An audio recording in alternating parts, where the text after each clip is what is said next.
नमस्कार, बहुत स्वागत आप सभी का INS 24/7 पर। मैं हूं साधना पांडे और आप देख रहे हैं मिड डे एजेंडा।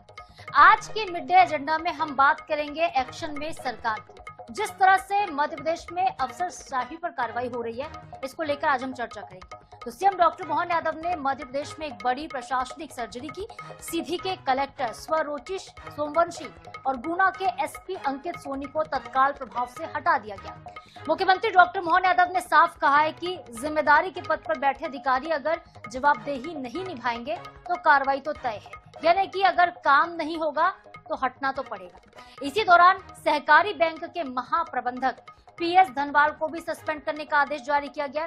दरअसल सीएम डॉक्टर मोहन यादव ने रविवार को सीधी के जिला मुख्यालय का औचक निरीक्षण किया था, जहां पर उन्हें जनता और जन प्रतिनिधियों की कई गंभीर शिकायतें मिलती हैं। शिकायत मिलती कि कलेक्टर साहब तो मौके पर कभी बैठते नहीं थे, अपने दफ्तर में जाते ही नहीं थे, कभी कभार ही जाते थे। विभिन्न विभागों की समीक्षा के बाद उन्होंने पाया कि प्रशासनिक स्तर पर अपेक्षित कार्रवाई नहीं हो रही है और इसी आधार पर कलेक्टर स्वरोचिष सोमवंशी को तुरंत प्रभाव से हटाने का आदेश दिया गया। इसी तरह से गुना में भी हुआ। तलाशी के दौरान बरामद नकदी की राशि के मामले में पुलिस अधीक्षक अंकित सोनी को उनकी भूमिका संतोषजनक नहीं मिलती है, उनको हटा दिया जाता है। मुख्यमंत्री ने अपराध को बेहद गंभीर माना और एसपी को तत्काल हटाने का निर्देश दिया। सीएम यादव ने स्पष्ट चेतावनी दी कि प्रशासनिक शिथिलता को किसी भी स्तर पर बर्दाश्त नहीं किया जाएगा और दोषियों पर कार्रवाई लगातार चलती रहेगी। इसी तरह से औचक निरीक्षण के दौरान सीधी में जिला सहकारी बैंक के कामकाज पर सवाल उठते हैं। विभागीय समीक्षा के बाद कई गड़बड़ियां सामने आती हैं और इसके बाद सीएम डॉक्टर मोहन यादव ने बैंक के महाप्रबंधक PS धनवाल को सस्पेंड करने का निर्देश दिया। मुख्यमंत्री ने साफ तौर पर कहा, अधिकारी कहीं पर भी पदस्थ क्यों ना हो, अगर जनता के हित को प्राथमिकता नहीं देंगे, ईमानदारी के साथ काम नहीं करेंगे तो यही हाल होगा। बहरहाल आप ये जान लीजिए यहाँ पर कि 2.25 साल में, यानी कि डॉक्टर मोहन यादव की सरकार में अब तक 18 IAS और IPS अधिकारियों पर कार्रवाई हो चुकी है। सीधे निलंबन वाली कार्रवाई हुई है, गाज गिरी है इन पर। तो मध्य प्रदेश में सत्ता के सबसे बड़े गलियारे से सबसे बड़ा संदेश दिया गया। संदेश बिल्कुल साफ है कि काम नहीं तो कुर्सी भी नहीं।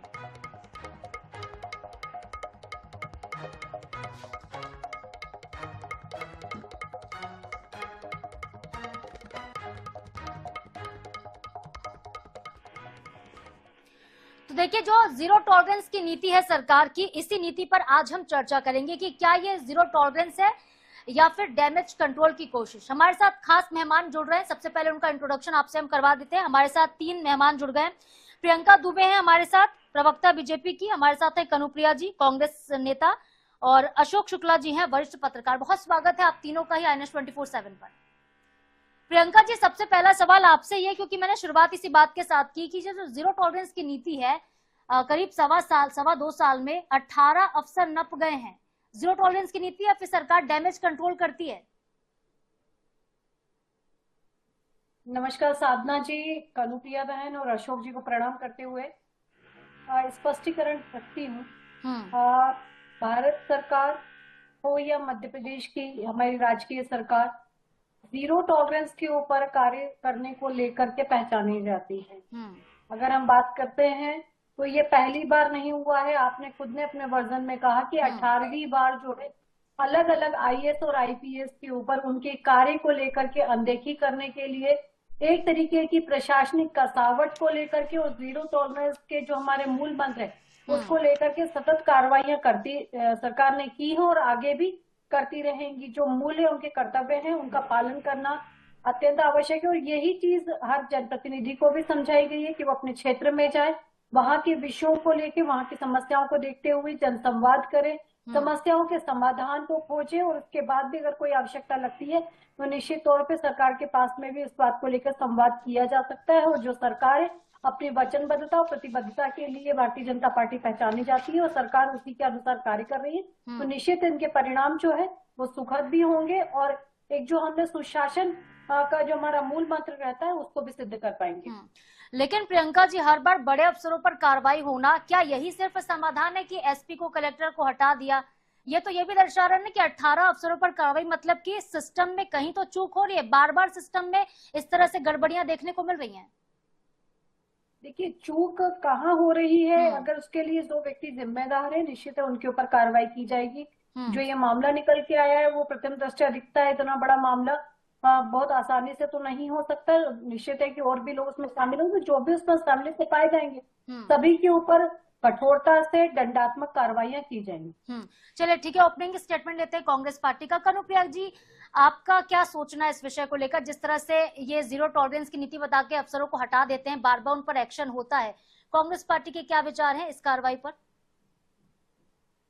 भ्रष्टाचार कर रहा है तो उसको हटाना तो बेहद जरूरी है, लेकिन जो ये कर रहे हैं या जिसको ये कह रहे हैं कि औचक निरीक्षण ऑन द स्पॉट कार्रवाई, ये एक इवेंट मैनेजमेंट है ना। इंदौर में इतना बड़ा कांड हुआ, आप मुझे बताइए कि कौन से बड़े अधिकारी को निलंबित किया गया? तो इसको हम ये जानना चाहते हैं। बहुत अच्छी बात है आप भ्रष्टाचार पर ठोस कार्रवाई कर रहे हैं, उस पर इंदौर में कार्रवाई हुई है ना। मैं कनुप्रिया जी बता रही हूँ आपको, इंदौर में दूषित पानी से मौत में निगम आयुक्त दिलीप यादव और अपर आयुक्त रोहित सिसोदिया दोनों पर कार्रवाई हुई थी। बिल्कुल हुई थी, लेकिन उसके अलावा क्या इस पूरे मामले में और कितने लोग जुड़े थे? आज तक तो ये ढूंढ ही नहीं पाए हैं कि भाई वो कांड हुआ कैसे था, कौन सी लाइन कहां से मिल गई थी। कुल मिलाकर कहने का ये मतलब है कि जब कोई एक गलती होती है या जब कोई एक, देखिए आज अगर प्रदेश में ना अगर आप बात करेंगे तो आम आदमी परेशान है। और खुद मैं आपको बोल रही हूँ क्योंकि मुख्य सचिव के माध्यम से ये बात सामने आई थी कि मुख्यमंत्री खुद ऐसा मानते कि कलेक्टर के लेवल तक के जो अधिकारी हैं वो काम के बदले में पैसे लेते हैं, और ये हम नहीं कह रहे थे, तो मुख्य सचिव के माध्यम से सामने आई थी ना बात। तो अगर ऐसा हो रहा है और अगर ये उस पर कार्रवाई कर रहे हैं, कार्रवाई करना तो बहुत अच्छी बात है, लेकिन कहने का ये मतलब है कि इतने लंबे समय से भी भारतीय जनता पार्टी की ही सरकार रही है, तो क्या शिवराज सिंह चौहान ने इतने सालों में कुछ भी नहीं किया? उन्होंने भ्रष्टाचार को हटाने की कोशिश नहीं की? क्योंकि जब से मुख्यमंत्री मोहन यादव आए हैं तब से अभी तक आपने खुद कहा कि 18 जो है उन्हें हटाया गया है, या फिर अपने अपने पसंदीदाओं को यहाँ वहां करने की जो है वो कोशिश की जा रही है। हम सिर्फ इतना चाहते हैं कि आप जितने भी प्रशासनिक तबादले कर रहे हैं या जितने भी निलंबन कर रहे हैं उनकी रिपोर्ट को सार्वजनिक करें, ताकि जनता भी ये जाने कि आप जो कर रहे हैं वास्तविकता में उनको उससे क्या लाभ हो रहा है। और देखिए, अगर किसी भी भ्रष्टाचार में डूबे हुए व्यक्ति पर कोई कार्रवाई होती है तो ये वाकई में इसकी तो हम तारीफ ही करेंगे, सराहना के योग्य है ये कदम। तो इस पर हम विपक्ष होने के नाते भी ये कहेंगे कि भाई सरकार अच्छा कर रही है। हमारा तो सिर्फ इतना कहना है कि आप जो तबादले कर रहे हैं, जो निलंबन कर रहे हैं, उसकी रिपोर्ट आप सार्वजनिक करें तो हम भी आपके सपोर्ट में। और हम बस ये जानना चाहते हैं कि बाकी शिवराज सिंह चौहान के कार्यकाल में क्या सरकार ने भ्रष्टाचार के खिलाफ कुछ भी नहीं किया? ठीक है, तो इसका जवाब मैं लूंगी, लेकिन सबसे पहले ओपनिंग स्टेटमेंट अशोक शुक्ला जी का भी। सर आप बताइएगा कि जो कार्रवाई होती है लगातार, गुड गवर्नेंस का उदाहरण समझे इसको या फिर रिएक्टिव पॉलिटिक्स है ये? नहीं, गुड गवर्नेंस कहाँ है? प्रशासनिक अराजकता तो चरम पर है और घूस की अराजक स्थिति है। नियम कायदों के उल्लंघन में आपको रिश्वत लगे तो बात समझ में आती है। मध्य प्रदेश में तो नियम कायदों के पालन में आपको रिश्वत लगती है। अब ड्राइविंग लाइसेंस बनवाने जाइए, सरकार ने नियम बनाया ड्राइविंग लाइसेंस का, वहां आपसे रिश्वत ले ली जाएगी। भवन अनुज्ञा के लिए जाइए, वहां आपसे रिश्वत ले ली जाएगी। मध्य प्रदेश के हर हुक्मरान का दस्तखत जो है अपनी कीमत वसूलता है। यहाँ पटवारी के घर में, कलर के घर में 2-2 करोड़ 4-4 करोड़ रुपए मिलते हैं, कहाँ से आ रहे हैं? करप्शन नहीं है क्या?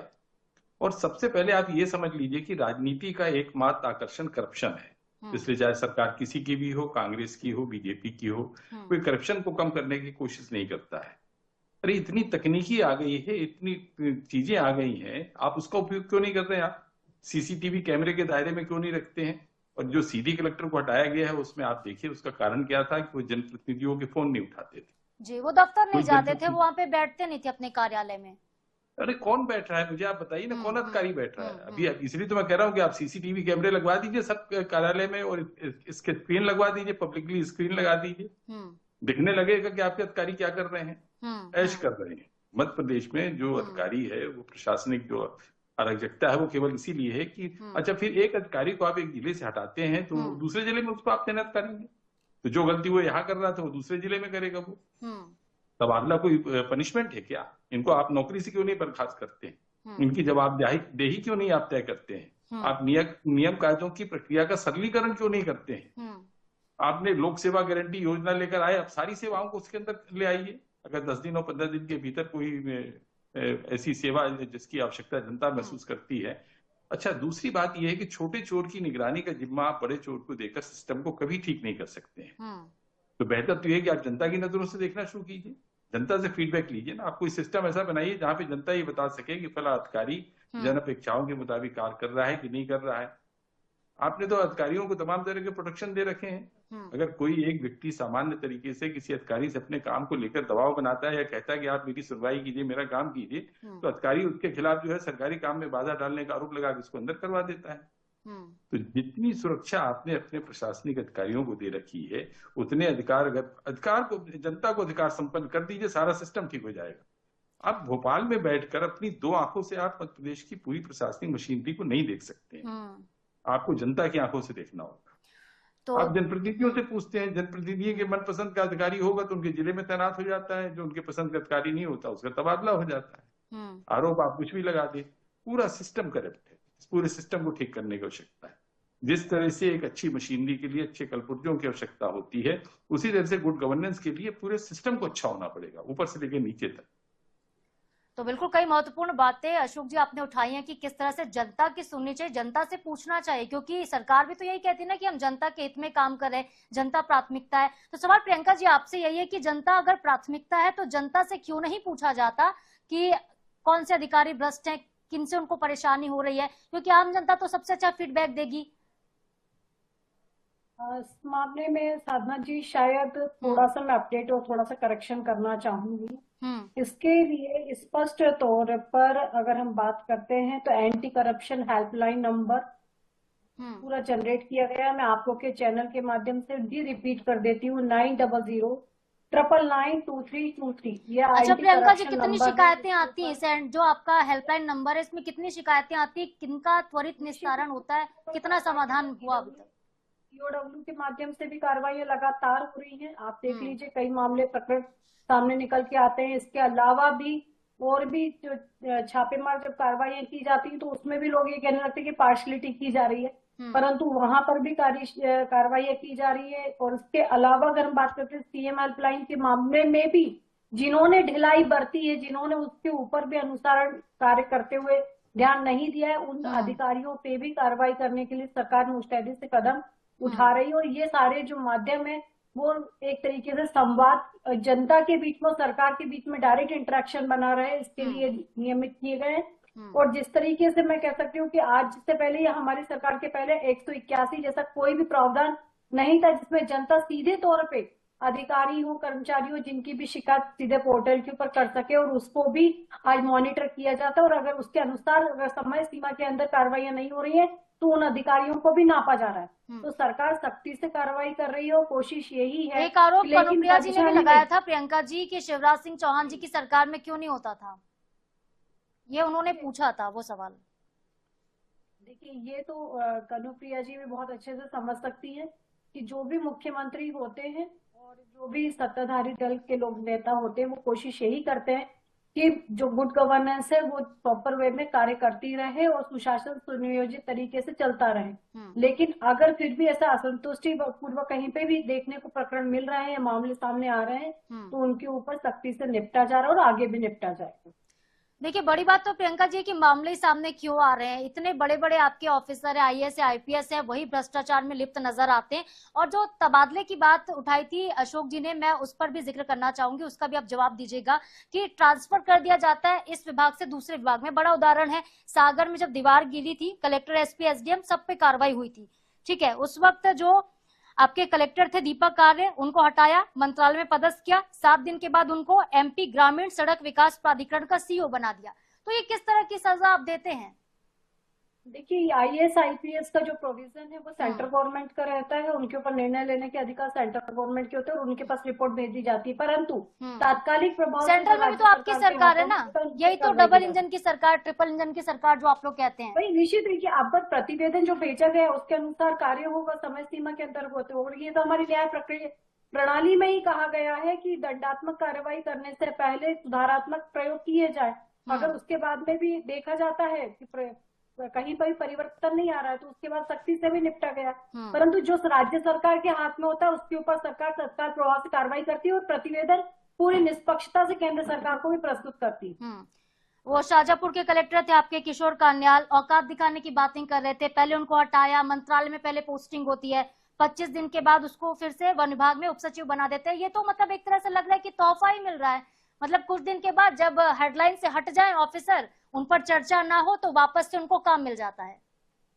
निश्चित तौर पे ऐसा बिल्कुल भी नहीं हुआ है। जहां भी है संबंधित व्यक्ति को तत्काल प्रभाव से पब्लिक डोमेन से तो या पब्लिक रिलेशन डिपार्टमेंट से तो हटा ही दिया जाता है। और फिर भी अगर ऐसे लोग नहीं सुधरते हैं तो आपको मालूम है कि सेंट्रल गवर्नमेंट भी इनके ऊपर कार्रवाई कर रही है। ये मामले हमने कई जगह देखे हैं और उनके ऊपर कार्रवाई निश्चित तौर पे की है और आगे भी की जाएंगी। परंतु मुद्दा ये निकल करके आता है कि ऐसी चीजों के ऊपर जब जनता की बारी भी आती है तो जनता भी पीछे हट जाती है। इसलिए मैं कह रही हूँ कि करप्शन नंबर भी जो हमने सर्कुलेट किया हुआ है 181 भी जो हमने जनरेट किया, आप लोग उसके ऊपर भी कंप्लेंट डालिए। सरकार अगर नहीं करना चाहती तो इतना भी नहीं करती, परंतु सरकार जीरो टॉलरेंस पे कार्य कर रही है। इससे जब भी कोई शिकायतें तटस्थता से आती है उनके ऊपर कार्रवाइयां हो रही है। लेकिन प्रियंका जी, आपको ये नहीं लगता है क्या भारतीय जनता पार्टी को, सरकार को क्या ये महसूस नहीं होता कि अगर ये जो आपके ऑफिसर हैं इन पर सख्त कार्रवाई पहले ही हो जाए तो 18 ऑफिसर की गिनती हमको नहीं करनी पड़ती ना, 1-2 में इतनी सख्त कार्रवाई हो, इतना बड़ा एक्शन हो कि भ्रष्टाचार करने से पहले लोग डरे। इतने आला दर्जे के ऑफिसर हैं ये। तो कार्रवाइयां हो रही हैं, पहले भी हुई हैं, लेकिन अभी जैसे कि हमारे और भी साथीगण ने कहा कि पक्षपातपूर्ण, जबकि सरकार कोई पक्षपात नहीं करती। जो मामले जिस अचूक निरीक्षण सरकार के द्वारा किया गया उसको भी इवेंट बता दिया गया। तो कहने वाले तो कहने हैं, परंतु सुशासन को किस तरीके से सुनियोजित किया जाता है ये भारतीय जनता पार्टी की सरकार जानती है और किसी को भी बख्शा नहीं जाता। ये पहले भी हमारा मूल मंत्र रहा है और आज भी है। और इसी कारण आईटी हो, चाहे हम बात करें ईओडब्ल्यू की कार्रवाइयां हो, चाहे अपने एंटी करप्शन ब्यूरो की कार्रवाई हो, निश्चित सबके ऊपर जो है वो एक सरकार का डंडा चल रहा है और प्रशासनिक कसावट लाई जा रही है। ठीक है, आप वही बार बार अपना बयान दोहरा रही हैं कि प्रशासनिक कसावट लाई जा रही है, कार्रवाई हो रही। कनुप्रिया जी, आपसे मेरा सवाल है, क्या कांग्रेस पार्टी के पास कोई तरीका है क्या, जो प्रशासनिक कसावट है उसको कैसे हम ला सकते हैं, कैसे जो अफसरशाही हावी हो रही है इसको हम रोक सकते हैं?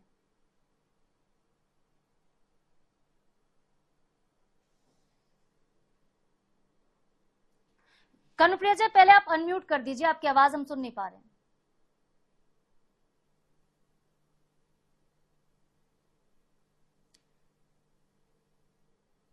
कनुप्रिया जी, आपकी आवाज हम तक पहुंच नहीं पा रही है। जी जी, बोलेगा जी जी। कनुप्रिया जी बोलिए, आवाज आ रही है आपकी। मैं आपको ये कह रही थी कि देखिए, अभी सत्ता में तो हम बैठे हुए नहीं हैं, है ना। सत्ता में जो पार्टी बैठी है वही कुछ तय कर सकती है जिससे वो भ्रष्टाचार पर रोक लगा सकते हैं। लेकिन प्रियंका दीदी ने एक बात का जिक्र किया था जिसमें उन्होंने कहा कि जनता आगे नहीं आती, सीएम हेल्पलाइन बनाया गया और जनता आगे नहीं आती। बिल्कुल ठीक है, सीएम हेल्पलाइन बनाया गया, लेकिन क्या आप कभी आम जनता के बीच में बैठे हैं? आप बैठिए, आपको पता चलेगा कि जब सीएम हेल्पलाइन में एक व्यक्ति शिकायत दर्ज कराता है तो उसके ऊपर इतना गहरा बार बार दबाव बनाया जाता है कि वो सीएम हेल्पलाइन से अपनी शिकायत वापस ले ले। अगर आप जनता के बीच में बैठेंगे आपको कई बार ऐसी चीजें पता चलेगी जब वो आपसे कहेंगे कि हमने किसी समस्या को लेकर सीएम हेल्पलाइन किया, उससे रिलेटेड अधिकारी उनके पास आए, उनको डराया, उनको धमकाया, पहले उनको प्यार से समझाया, अगर उनकी शिकायत दूर हुए बिना ही उस मामले को सॉल्व बता दिया जाता है। लेकिन वास्तविकता में वो शिकायत सॉल्व नहीं हो पाती है। तो ऐसे में जो व्यक्ति खुद शिकायत कर रहा है उसको खुद को ही अपने ऊपर खतरा महसूस होने लगता है। और वो कैसे पहुंचे आप तक? क्योंकि अधिकारी आएगा ना, सीएम खुद तो आ नहीं जाएंगे उठ के, तो संभव नहीं है। आप भी जानते हैं, हम भी जानते हैं। तो ऐसे में जो अधिकारी जिनसे हम शिकायत कर रहे हैं वो अधिकारी खुद ही इतने भ्रष्ट हैं कि वो आके पहले जनता को चमकाने लगते हैं। अब आप बताइए जनता कैसे बार बार सीएम हेल्पलाइन में शिकायत करेगी? तो जो आप कह रहे हैं ना, उसपे सिर्फ एक सीएम हेल्पलाइन वो नहीं हो सकता है, आपका स्थायी सॉल्यूशन नहीं दे सकता है। क्योंकि प्रदेश में अगर आज आपको भ्रष्टाचार मुक्त करना है तो सिर्फ निलंबन या सिर्फ प्रशासनिक तबादलों से नहीं हो सकता। अभी बहुत अच्छी बात कही थी, हमारे साथ अशोक जी मौजूद है, उन्होंने कि जो भ्रष्टाचार है वो इतना ज्यादा अंदर तक फैला हुआ है कि उसको खत्म करने के लिए ट्रांसफर करके आप उसे खत्म नहीं कर सकते हैं। हम भी यही कह रहे हैं कि अगर आप किसी को निलंबित कर रहे हैं, किसी के साथ आप कुछ कर रहे हैं, तो आप उसकी जो पूरी जानकारी है उसको सार्वजनिक करिए, उसको लोगों तक पहुंचना चाहिए कि सामने वाला व्यक्ति जो है वो इतना भ्रष्ट है कि उसे यहाँ से ये सजा दी गई है कि उसको भेजा गया है, और उसका डिमोशन भी किया जाना चाहिए। अगर डिमोशन होगा तो डरेंगे, और जब डरेंगे तभी शायद वो भ्रष्टाचार करने से रुक पाएंगे या उनको हम रोक पाएंगे। और इसके लिए कोई ठोस और स्थायी नीति बनाई जानी चाहिए, और साथ ही साथ प्रशासनिक जवाबदेही भी तय करना, सुधार हमको लागू करने होंगे, तब जाके हम भ्रष्टाचार पर रोक लगा सकते हैं। ठीक है अशोक जी, इस तरह की जो सर्जिकल कार्रवाइयां होती हैं, क्या ये टिकाऊ सुधार ला पाएंगे सिस्टम में? सवाल ही नहीं उठता है। अभी आप देखिए कि कितने ऐसे आपको मामले मिलेंगे जिसमें लोकायुक्त को अभियोजन की मंजूरी नहीं मिल रही है। जो लोकायुक्त ने जांच पूरी कर ली, अब सरकार अभियोजन की मंजूरी नहीं दे रही है। और एक चीज मैं आपको और बतलाना चाहता हूँ, हर व्यक्ति एक दूसरे का सच जानता है। पटवारी क्या करता है तहसीलदार को पता है, तहसीलदार जो कुछ कर रहा है उसके बारे में कलेक्टर जानता है, कलेक्टर जो कुछ कर रहे हैं उसके बारे में हमारे जो प्रिंसिपल सेक्रेटरी होते हैं उनको पता होता है, चीफ सेक्रेटरी को पता ही है, वो कह ही चुके हैं। क्या मुख्यमंत्री को पता नहीं है कि उनकी सरकारी मशीनरी किस तरह से काम कर रही है? तो करप्शन ऐसा नहीं है कि करप्शन कहीं किसी एक जगह करप्शन है। मध्य प्रदेश हो या पूरे देश की आप बात करें, सरकारी मशीनरी जहां कहीं भी है करप्ट। मैं तो कहता हूं कि आप इनका सबका वेतन बंद कर दीजिए, आरटीओ साहब क्या नौकरी छोड़ देंगे? कभी नहीं छोड़ेंगे। वो सरकार को कहेंगे कि आप मुझको पद पे बने रहने दीजिए, मुझसे आप इतना पैसा ले लीजिए। तो मध्य प्रदेश में घूस की अराजक स्थिति है। और ये जान के आपको आश्चर्य होगा कि रिश्वत की दरें तय हो गई हैं।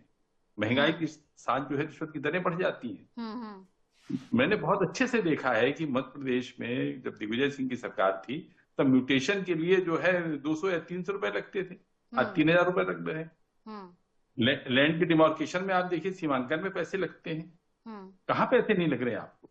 जब मैं ये कहता हूं कि मध्य प्रदेश के हर हुक्मरान का दस्तखत अपनी कीमत वसूलता है, तो आप इसको मान लीजिए कि कड़वी सच्चाई। जनता अधिकार संपन्न नहीं है। फिर आप ये बताइए कि आपने लोकायुक्त के जो कार्यालय बना रखे वो संभागनीय क्यों बना रखे? जिस तेजी से भ्रष्टाचार फैला है तो आपको तो हर कस्बे में, हर जिले में, हर पंचायत स्तर पे आपको जो है लोकायुक्त की टीम बनानी चाहिए। और मैं फिर कहता हूं कि इनको सबको, एक आम आदमी की निगरानी के लिए आपने कितना सिस्टम बना रखा? सीसीटीवी कैमरे लगा दिए आपने सड़कों पर, आम आदमी कुछ भी करेगा आपकी नजर में रहेगा। उसके ऊपर अधिकारी बैठा दिए आपने, लेकिन अधिकारियों की निगरानी के लिए कौन सा सिस्टम है आपके पास में? और जो अभी आप एक सवाल कर रही थी कि विपक्ष कर सकता है इसमें, विपक्ष के लोग जाएं तहसील कार्यालय में बैठे, वहां पे देखें कि आम आदमी को किस तरह की परेशानी हो रही है और क्यों परेशानी हो रही है। हाँ, अपना विपक्ष का धर्म तो निभा ही सकते हैं ना, यही पूछा था मैंने। बिल्कुल बिल्कुल इनको करना चाहिए। और देखिए चुनाव में जो इसने आपके इलेक्शन कमीशन ने जो खर्च की राशि तय कर रखी है, ईमानदारी से जितने जनप्रतिनिधि हैं वो सब बताएं, क्या उतना ही पैसा खर्च करके वो चुनाव लड़ते हैं? कहाँ से आता है इतना पैसा? बांटने के लिए पैसा आता है, प्रचार में खर्च करने के लिए पैसा आता है। अगर उसने 40 लाख 80 लाख रुपए की सीमा तय कर रखी है तो 2 करोड़ 3 करोड़ 4 करोड़ खर्च करते हैं। तो न जनता से डरो न शर्म करो यारो, राजनीति कारोबार है घर भरो यारो। और जब मैं ये कहता हूं कि राजनीति का एकमात्र आकर्षण करप्शन है, तो मुझे नहीं लगता कि कोई भी सरकार जो है करप्शन दूर करेगी। क्योंकि जिस दिन करप्शन दूर हो जाएगा उस दिन ना तो कोई राजनीति करने आएगा और न कोई सरकारी नौकरी करने आएगा। लोग व्यापार कर लेंगे और कोई काम कर लेंगे। सिर्फ राजनीति का मतलब एक सिर्फ करप्शन ही ऐसा आकर्षण है जिसके चलते लोग सरकारी नौकरी भी चाहते हैं और विधायक भी बनना चाहते हैं। ये जो इन लोगों को सांसद निधि मिल रही है, विकास निधि मिल रही है, जरा कभी इसकी मॉनिटरिंग करके देखिए कहाँ ये पैसा कैसे खर्च हो रहा है, किस तरह से पैसे का दुरुपयोग होता है। बिल्कुल सर, मॉनिटरिंग होनी चाहिए। सबसे बड़ा लूपहोल जो है वो सिस्टम में ही कहीं ना कहीं नजर आता है कि मॉनिटरिंग जनता की आंखों से आपको देखना होगा। जब तक आप जनता की आंखों से नहीं देखेंगे तब तक आप जनता की आंखों में धूल झोंकने का काम करते हैं। तो प्रियंका जी एक आखिरी जवाब आप दीजिएगा, जो तमाम सवाल उठाए हैं अशोक शुक्ला जी ने, कम शब्दों में। मेरे भाई और बहन दोनों की बातों का मैं जवाब दूंगी कि अगर भ्रष्टाचार को शिष्टाचार में अगर आप कन्वर्ट करना चाह रहे हैं तो ये तो परम आवश्यक है कि उसके ऊपर लगाम कसी जाए, जड़ों पे उसके कार्रवाई की जाए। और जिस तरीके का विषय आरटीओ डिपार्टमेंट का हमारे भाई ने उठा करके लाए हैं, तो बैरियर्स उसके सबसे बड़े अड्डा हुआ करते हैं। उन बैरियर्स को खत्म करने का और उसके ऊपर कुठाराघात करने का कार्य भारतीय जनता पार्टी की सरकार ने किया है। दूसरा, मेरी बहन ने विषय उठाया था कि पब्लिक डोमेन पे जानकारी होनी चाहिए। आज अंकित सोनी जैसे एसपी हो या जो दूसरे इनके ऊपर कार्रवाई आज हुई है, तो ये पूरी डिजिटल मीडिया एक एक प्लेटफॉर्म के ऊपर ये संचालित हो रही है, प्रसारित हो रही है और सरकार इस पे किसी भी प्रकार की रोक नहीं लगा रही है। आप जिस भी प्लेटफॉर्म पे उठा के देखेंगे इनका प्रकरण आपको आसानी से दिख जाएगा और सरकार के द्वारा उनके ऊपर जो कठोराघात किया गया है वो भी दिखाई देगा। तो पब्लिक में अगर ऐसी बातें आती हैं डिजिटल मीडियम के माध्यम से हो, इलेक्ट्रॉनिक मीडियम के माध्यम से हो, प्रिंट मीडिया के माध्यम से हो, तो सरकार भी उसको आगे बढ़कर के प्रेषित करवाती है। किसी भी तरह की इनके साथ में कोई भी लचरता या व्यवस्था, या कह सकते हैं कि एक तरीके से बचाने का कार्य कभी नहीं किया गया। चलिए ठीक है, बहुत शुक्रिया आप तीनों का ही अपना कीमती वक्त हमें देने के लिए, डिबेट में शामिल होने के लिए बहुत बहुत धन्यवाद। तो देखिए, बहस से तस्वीर तो बिल्कुल साफ है कि सरकार जीरो टॉलरेंस की नीति पर इस वक्त चल रही है और जो टॉप लेवल के ऑफिसर्स हैं उन पर भी गाज गिर सकती है। मैसेज बिल्कुल क्लियर है कि अगर आप भ्रष्टाचार करेंगे, अगर आप काम ठीक से नहीं करेंगे, जनता की नहीं सुनेंगे, तो एक्शन आप पर सीधे होगा। इसके साथ ही फिलहाल मेरे साथ इस बुलेटिन में इतना ही। खबरों के अपडेट्स के लिए आप बने रहिए NH 24/7 के साथ। नमस्कार।